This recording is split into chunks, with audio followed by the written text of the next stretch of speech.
사실 이제 막 개척을 하고 여수에 열심히 적응 중인 개척 예배를 드리고 이제 한 지가 4개월 이제 지나가고 있습니다. 아직까지 4개월이 미처 되지 못했는데 하나님께서 특별히 이 예수 땅을 사랑하게 하시고 또 함께 주님의 부르심 따라 순종하며 선 하나님 나라를 함께 세워가는 믿음의 공동체로 우리 하나 시민교회를 그렇게 세워주신 줄 믿고 감사를 드립니다. 제가 사실 여수에 올 줄 누가 알았겠습니까? 여러분 딱 첫 마디만 들어봐도 저 친구가 뭔가가 좀 말수도 다르고 생긴 것도 좀 이상하고 나이가 좀 있는 것 같기도 하고 없는 것 같기도 하고 그렇습니다. 근데 제가 오늘 말씀을 여러분들과 같이 함께 나누고자 하는 건 사실은 뭐 이게 사도 바울의 마지막 고백이긴 하지만 저의 신앙의 고백이기도 하기에 오늘도 감히 우리 여수시민교회 성도님들 앞에서 오지구 헌신 예배를 드리면서 마음을 나누고 싶었습니다. 제가 개척의 부름에 사실 순종함으로 오게 된 것이 딱 한 가지 이유뿐입니다. 그건 하나님 앞에 어떻게 하나님이 기뻐하시는 자로 설 수 있을까? 그 준비를 이제 저는 첫걸음이라 생각하고 사실은 제가 개척자로 부름을 받고 또 노예의 부름을 받고 제가 그렇게 개척을 시작하게 되었습니다. 원래 저는 고향은 경남 거창입니다. 사실 우리 고신의 뿌리이기도 하고 그곳에서 정통 고신의 훈련을 받고 고신대학 졸업하고 제가 고신대학을 11년 만에 졸업을 했습니다. 그래서 제가 졸업 기수가 좀 늦었지만 그래도 하나님께서 부르신 부름을 따라서 김해 진영에서 마지막 목회지 20년 전에 개척을 하고 이제 20년 19년 10개월 마치고 제가 개척을 지원하고 여기 예수 땅으로 오게 되었습니다. 우리 아이들이 커갈 때 제가 손주가 있거든요. 손주가 있는데 그 친구가 제가 누구야 이렇게 이름이 이든인데 이든아 이렇게 부르면 예 하고 대답하고 이리 와 그러면 이리 오고 그리고 또 뭐 이거 해라 하면 저 이거 하고 이렇게 제가 요즘 순종하는 법을 가르치거든요. 근데 정말로 아이들은 그대로 순종을 하더라고요. 예 하고 달려오는 거예요. 그러면요 처음에는 이거 하나만 주려고 그랬는데 내한테 있는 거 없는 거 일부러 만들어내서 주고 싶어요. 사실 그걸 보면서 하나님께서 기뻐하시는 것이 무엇일까라고 생각했었을 때 하나님께서는 우리를 어떠한 모양으로든지 또 어떤 자리에서든지 서게 하시고 또 그 일들을 통해서 하나님의 기뻐하심을 입은 저와 여러분들이 그 부르심에 합당한 순종으로 서면 하나님은 어디서든지 그 삶을 받으신다. 이 확신이 저한테 있는 거예요. 그래서 제가 예 하고 정말 이곳까지 달려왔습니다. 근데 와보니까 너무 좋은 거예요. 우리 전남동구 노예 목사님들이 막 제가 황송할 정도로 저도 이제 사실은 경험을 할 만큼 했지 않습니까? 저쪽 제가 우리 총회에서는 고신교단에서는 제일 큰 노예를 하는 경남노예에서 제가 20년을 있었지 않습니까? 부교육제 시절도 제가 한 3년을 있었기 때문에 한 23년 정도를 있었는데 그곳에서 뭐 수많은 목사님들도 있고 또 그곳에서 아주 좋은 훈련들도 받고 했지만 제가 여기 와보니까 도시도 너무 따뜻하고 아름답고 우리 목사님들도 너무 좋은 거예요. 제가 지금 오면 많이 외롭겠다. 뭔가 막 전투적으로 막 열심히 막 견디고 막 훈련하고 막 전투하러 나가야지 이렇게 생각했는데 그게 아니라 현재 있는 이 삶의 자리에서 어떻게 하나님께서 기뻐하시는 예배 자리를 지킬까 이것만 고민해도 충분할 정도로 너무 감사한 거죠. 그래서 사도 바울의 이 고백은 그 처절했던 그 삶의 사도 바울의 고백에 비하면 저는 아무것도 사실 아닌 거예요. 감히 그래서 한번 말씀을 나누고자 했지만 제가 부끄러워서 이 고백이 나의 고백이다 이렇게 말을 할 수는 없을 것 같습니다. 하지만 오늘 특별히 우리가 이 시대를 살아가는 저와 여러분들 또한 그 초대교회의 어려운 상황들을 살아냈던 수많은 성도들, 순교의 자리를 마다하지 않고 그 자리에 우뚝 섰던 그 믿음의 선진들을 우리가 한 번쯤은 생각해보는 그런 시간들이었으면 좋겠다라는 그런 마음을 가지고 여러분들과 함께 이 헌신예배에 임합니다. 오늘 말씀에 보니까 특별히 이 사도 바울이 고백하는 부분들이 바로 그런 부분이에요. 인생의 끝자락이라 했지만 저희들이 뭐 인생을 이제 오늘 살고 내일 마지막 죽을 날을 맞이하는 그런 사람들은 아닙니다. 분명한 것은 그렇지만 우리의 삶은 언제 어떻게 될지 아무도 알 수 없는 그런 시간들을 우리가 살아가고 있지 않습니까? 그런데 오늘 사도 바울이 그렇게 자기가 인생의 끝자락에서 감히 주의 이름을 부르면서 주님 앞에 내가 담대히 설 수 있는 이유가 한 가지 있습니다 라고 고백하는 게 바로 그것이 오늘 말씀 의의 면류관이 예비되어 있다. 사도 바울은 이거 하나 가지고 이거 붙잡고 있는 거예요. 자기는 지금 이 땅에서 살아가는 그 고난의 걸음들이 헛되지도 않을 뿐더러 이것 때문에 내가 괴롭고 뭔가를 다 힘들어서 못하게 이런 것이 아니었습니다. 사도 바울은 끝까지 붙들고 있었던 단 한 가지, 나에게는 의의 면류관이 있다. 그러면 그 의의 면류관을 받기 전까지의 삶은 내가 살아내야 될, 그리고 주님께서 이미 내 앞서 당하신 그 고난의 길을 나도 똑같이 순종의 걸음으로 가고 있다라는 그 고백이었다는 사실입니다. 그래서 오늘 디모데후서 4장 7절 8절 말씀을 마지막 고백으로 하면서 6절에 특별히 내가 전제와 같이 부음받았다는 거죠. 이제 마지막 제사에서 기름 부음으로 통하여서 그 제사가 완성되었음을 사도 바울은 고백하고 있는 거예요. 그러면서 내 이제 후로는 나를 위하여 의의 면류관이 예비되었다. 나를 위하여. 사실은 우리 모두에게 주실 것이지만 사도 바울은 특별히 나를 위하여 의의 면류관이 예비되었는데 그 예비된 면류관이 나뿐만 아니라 나와 함께 믿음을 고백하며 살아가는 모든 성도들에게 함께 주어질 것이다. 이 이야기를 사랑하는 영적인 아들인 디모데에게 지금 마지막으로 디모데 후서를 지나면서 이제 1년 정도 지나면 자기는 형장의 이슬로 사라지는 그런 상황이었단 말이죠. 그래서 이 본문을 보면서 정말 그 날까지 나의 믿음을 지켜주실 하나님의 은혜들을 사도 바울은 고백하고 있고 또 특별히 하나님께서 나에게 주실 그 의의 면류관을 지금도 예수님은 우리가 주님 앞에 서기를 기다리면서 이렇게 들고 서 있는 거예요. 내가 너희들 정말 오기만 하면 내가 이거 씌워줄게. 그러면서 우리를 기다리고 있는 그 모습이 제 모습 속에 제가 말씀을 묵상할 때 상상이 되어지는 거예요. 그래서 나를 위하여 의의 면류관이 예비되었는데 그에 합당한 삶으로 살아내는 그런 인생길 되었으면 참 좋겠다. 이런 마음들이 제 가운데 있었습니다. 그러면서 사명자의 길을 사도 바울이 어떻게 살았냐라고 했었을 때 오늘 보니까 선한 싸움을 싸웠다라고 이야기를 합니다. 이 선한 싸움을 싸웠다는 말은 아고니조이마이라는 헬라어 원어인데요. 이 말은 이 선한 싸움이라 해서 우리는 보통 보면 이렇게 해석할 때 그럼 악한 싸움이 있고 선한 싸움이 있나 이렇게 이야기를 하는 분도 계신데 여기는 선한 싸움이라는 것은 주의 복음을 위해서 살아가는 삶이라는 것입니다. 그런데 그 삶이 어떤 싸움이냐? 치열한 싸움이라는 거예요. 치열한 싸움. 이 아고니조이마이가 그 무슨 뜻이냐면 아고니조마이가 이 아곤이라는 단어가 아시죠, 여러분? 아곤. 원형 경기장을 의미합니다. 그곳에서 짐승들과 피 터지게 싸웠던 죽이지 않으면 내가 죽는. 그러면 거기서 검투사들끼리 싸움을 할 때 한 사람을 죽여야 하잖아요. 그래 내가 사는 거예요. 우리가 이야기하는 것처럼 우리 보통 스포츠 경기에는 요즘 어떻습니까? 심판도 있고요. 시간도 정해져 있습니다. 규칙이 있습니다. 반칙을 하지 않으면 안 됩니다.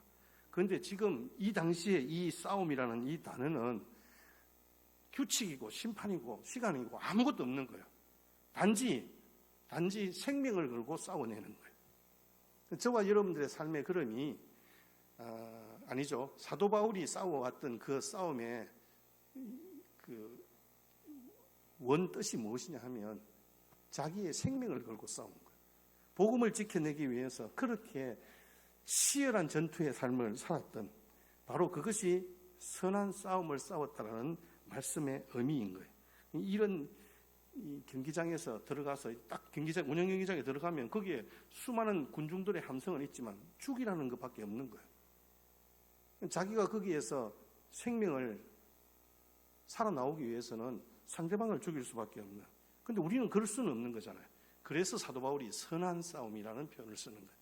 선한 싸움은요, 상대방도 살리고 나도 살리는 거예요. 그럼 어떻게 그렇게 할 수 있을까요?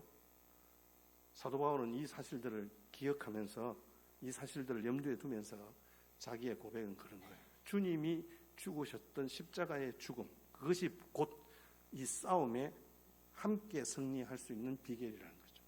그래서 자기는, 사도 바울은 상대방을 살리기 위해서 자기가 죽었습니다. 상대방에게 복음을 전하는 그 삶이 결국은 사단이 우리를 넘어뜨리려고 하는 그 상황 속에서 사탄에게 지지 않고 그 싸움을 이겨내는 승리의 삶은 결국은 그 가운데 내가 죽는 거예요. 우리의 삶에 있어서 가장 어려운 싸움이 나 자신과의 싸움이잖아요. 어떤 우리 천주교 내에서 있었던 그 예화인데, 어디가 제일 힘들고 어려운 여행입니까? 물으니까 이 머리에서 가슴까지의 이 길이가 제일 긴 여행이고 제일 어려운 여행이다, 이런 이야기를 들은 적이 있습니다. 실제로 우리의 삶에 있어서 내가 생각하는 것과 내 마음이 원하는 것과 또 우리의 삶에서 드러내는 것은 다 다른 거예요. 우리의 삶에서 결국은 오늘 사도 바울의 말씀처럼 믿음으로 그 말씀을 지켜가는 이 힘겨운 치열한 전투의 삶이 바로 복음의 삶이었다라고 사도 바울은 고백하고 있습니다.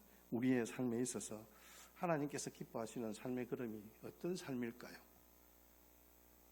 서울의 한 장로님이 몸에 느낌이 안 좋아서 병원에 갔는데 암말기라는 선언을 받았습니다. 의사가 암세포가 모든 임파선에 전이되어서 수술도 할 수 없다고 합니다. 그 소식을 들은 담임 목사님이 병원으로 달려와서 장로님의 손을 잡고 목사님이 막 펑펑 우는 거예요. 장로님은 미소를 지으면서 그렇게 말을 합니다. 목사님, 나 이제 주님 만나려고 천국 가는 대합실에 와 있습니다.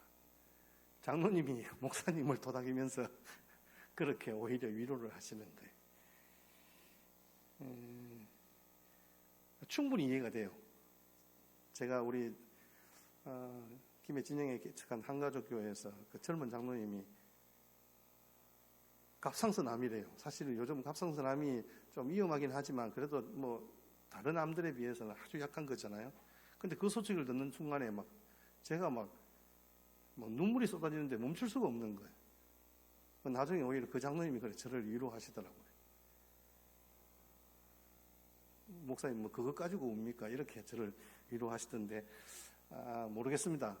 목사가 이 믿음이 약해서 그런지는 몰라도 이 장로님의 고백은 결국은 마치 죽음을 기다렸다는 듯이 준비하며 살다가 임종을 맞이하는 어떤 그런 믿음의 사람이어서 가능한 건지도 모르겠습니다만은 어쨌든 우리는 오늘 안 죽을 사람처럼 살아가는 것이 아니라 실제로 오늘 나에게 죽음이 온다면 내 사랑하는 아들들에게 무슨 말을 남길까?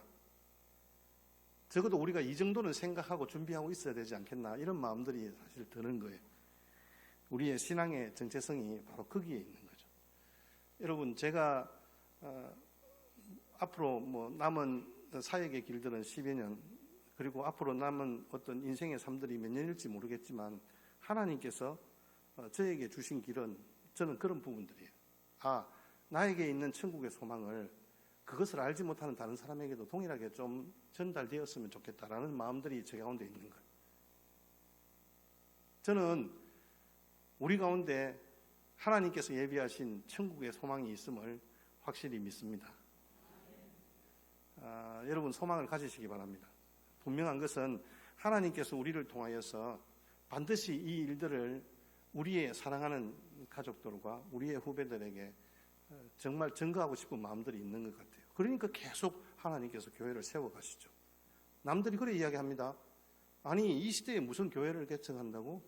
그 교회를 왜 예수에서 개척해? 그렇게 믿음의 도시라고 하면서 복음화율도 높은데 왜 거기에서 개척을 해? 라고 사람들은 말들 합니다. 1차적으로. 근데 왜 그럴까요? 저도 잘 이해를 못했습니다. 그런데 이곳에서 하나님께서 저의 입술과 삶을 통하여서 복음이 증거되어지기를 바라는 아버지의 마음이 있는 거예요. 그러니까 우리 자식들이 뭐 유명한 일을 해서 유명해지기를 바라기보다는 우리는 그 아들이 정말 건강하게 기쁨으로 살아내기를 바라잖아요. 우리 부모님의 마음은 그렇잖아요. 우리 아버지 하나님의 마음도 동일하리라고 저는 생각하는 거죠. 내 삶이 얼마나 천국을 소망하며 살아가는지, 하나님께서 기뻐하시는 일에 정말로 자신 있게 그 입술로 고백하는지 그것을 듣고 싶어 한다. 저는 그렇게 생각하는 거죠. 제가 천국의 소망을 확실히 가지게 된 것은 부끄럽게도 한 15년 전에 저희 아들을 먼저 천국에 보내면서 제가 사실은 확신을 하게 되었어요. 참 부끄럽죠. 목사가 되어서 성도들에게 우리 천국 갈 준비해야 되지 않겠습니까? 그렇게 이야기를 하고 복음을 전했는데, 정작 나 자신은 사실은 막 그런 어려움과 힘든 상황이 있으니까 막 저도 같이 무너지는 거예요. 근데 마지막 병원에 이제 서울에 삼성병원에 있다가 마산에 삼성병원에 왔는데, 그날 밤을 꼬박 같이 있으면서 같이 제가 찬송하고 기도하고 이렇게 해줬거든요. 그러면서 새벽에 하나님께서 제게 주시는 강한 마음이 있었는데, 그게 뭐냐 하면, 아, 그렇구나. 이미 준비된, 예비된 그 천국의 소망을 두고 이 아들은 먼저 경험하고 가는구나. 이 아들을 통하여서 부족한 저에게 그것을 가르쳐 주기 위해서 주님이 먼저 준비하신 거다. 물론 대가는 혹독하죠. 사실 여러분, 아들을 먼저 보내니까요, 이 세상에 겁나는 게 아무것도 없어요. 사실은 어떻게 뭐 다른 것들을 생각할 여지도 없고, 뭐 이렇게 다른 사람들이 뭔가 애를 먹이고 뭐 힘들고 어렵고 이런 것들은 아무 문제가 안 되는 거예요. 그만큼 저에게는 그 부분들이 큰 도전이었고, 또 어찌 보면 실제로 마지막에 이제 붙잡고 기도하면서 아들아 미안하다, 그리고 고맙다, 이렇게 하면서 보냈어요. 왜냐하면 나한테 천국의 소망의 삶을 확실하게 보여주고 가니까 사실 그것같이 고마운 게 어디 있겠어요. 우리의 삶에 있어서 하나님께서 기뻐하시는 삶이 바로 이 땅에 있어서 이 땅이 전부가 아니라 천국의 삶을 소망하는 자로 살아내는 것에 있다라는 그 사실들을 너무도 확실하게 제가 알기 때문에 다른 건 몰라도 복음을 전하는 자리에 정말 주님이 기뻐하시는 그 삶을, 앞으로 남은 삶을 드려야 되겠다라는 마음에 오늘도 여기에 섰습니다. 사실 우리 예수시민교회에서 같이 함께 불러주시고 이 예배의 자리를 같이 함께 하는 것 자체가 저한테는 굉장히 설렘이고 감사한 거죠. 사실 목사로서 수없이 예배를 드리지만 같이 함께 하나님의 말씀을 이렇게 나눌 수 있다는 것은, 이건 저 아니면 누려볼 수 없는 거잖아요. 얼마나 감사한지. 제가 잠시 아까 이야기하면서도 예배 전에 목사님과 이야기를 나누고 오늘 우리 찬양하는데 가만히 앉아 있으면서도 제 입에서 웃음이 떠나지 않는 거예요. 너무 하나님께서 기뻐하시는 그 복음의 경주에 대해서, 너도 같이 그 자리에 섰구나. 달려갈 때 1등이고 꼴등이고 그거는 별반 문제가 안 되는 거예요. 우리의 삶에 있어서 분명한 목표를 가지고 살아가는 그 사람들을 볼 때, 그래, 하나님께서는 끝까지 손 벌리고 기다리고 있잖아요. 그 아이가 1등으로 들어오는지 3등으로 들어오는지 그 부분에 대해서는 하나님은 크게 그 문제가 되지 않는다는 말씀이죠.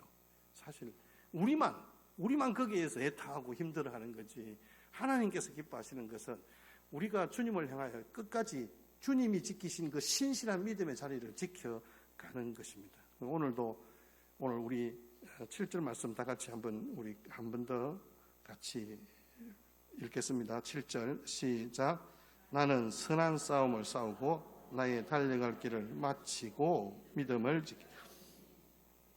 달려갈 길을 마쳤다. 이 말은, 달려갈 길은 드로몬이라는 단어인데요, 경주 코스입니다. 경주 코스. 그러니까 마라톤이 42.195면 그 마라톤 코스가 있잖아요.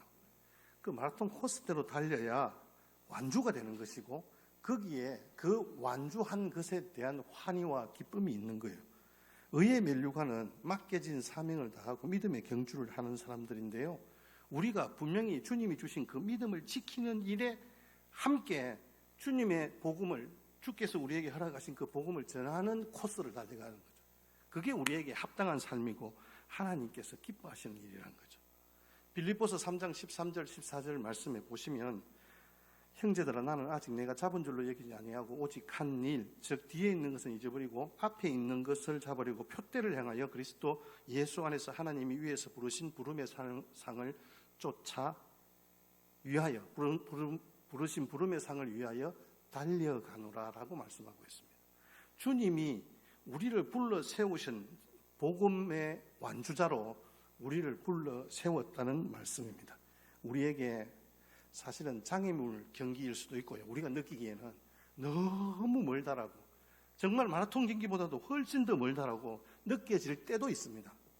그러나 분명한 것은 하나님께서 우리에게 맡기신 그 길은요, 주님이 예비하신 대로 우리에게 의의 면류관이 예비되어 있다는 사실입니다. 그래서 우리의 삶에 있어서 조그만 좌절에 굴복해서 멈추어 서거나 후퇴하는 삶이기보다는요, 정말 사단의 방해로 쉽게 포기하는 삶이기보다는 끝까지 완주해서 승리의 면류관, 의의 면류관을 주님으로부터 받아내는 거룩한 믿음의 백성들 다 되시기를 주님의 이름으로 축복합니다.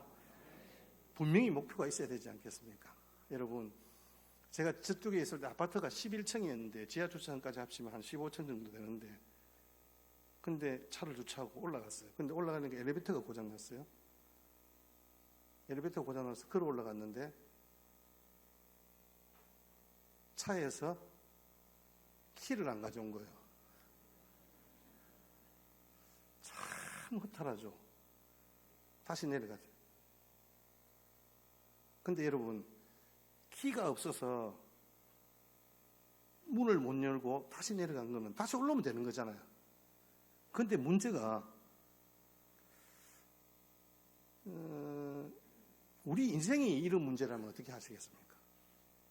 우리 인생을 끝마치고 열심히 살았는데 하나님 앞에 섰을 때 천국의 열쇠가 없다. 그럼 우리는 어떻게 해야 될까요? 내려갈 수 있으면 괜찮아요. 문제가 전혀 문제가 되지 않아요. 우리의 인생은 다시 시작할 수 없는 거잖아요. 그래서 오늘 사도 바울이 그 경주에서 그 달려온 한 걸음 한 걸음에 대한 의의 면류관이 준비되어 있다라는 너무나 확신에 찬 이 고백이 참 우리에게는 은혜가 되는 거예요. 아, 그렇구나. 나도 동일하게 주님 앞에 섰을 때 주님이 나를 위하여 준비된 그 의의 면류관을 나에게 확실하게 씌워주시겠구나. 그래서 사도 바울은 그 삶의 목표가 아주 분명했다는 말씀이죠. 그래서 믿음의 주요 또 온전케 하신 이 예수님만 바라보자라고 말하고 있는 거예요. 오늘 마침에 보니까 이제 마치고 오늘 말씀에 보니까 믿음을 지켰으니 마치고 믿음을 지켰으니 예비되었으므로 그리고 내게 주실 것이며 사모하는 모든 자들에게 주시는 것이다 라고 계속해서 사도 바울이 점진적으로 이 말씀들을 확장시켜 나가는 거예요. 나로부터 시작된 그 복음이 교회를 통하여서 온 땅 가운데 흘러가는, 그래서 택한 모든 백성들이 구원받는 그 자리, 그래서 주님이 예비하신 의의 면류관을 함께 받을 수 있는 그 은혜가 얼마나 감사해요. 여러분, 나 혼자만 면류관을 받으면 좋을 것 같습니까? 제가 가만히 생각해 보니까 우리는 보통은 그렇잖아요. 다른 사람들은 안 받고 나는 있고, 다른 사람이 돈 못 벌고 나는 돈 많이 벌고 이러면 좋겠다 생각하는데, 여러분, 그거는 절대로 행복한 삶이 아닙니다.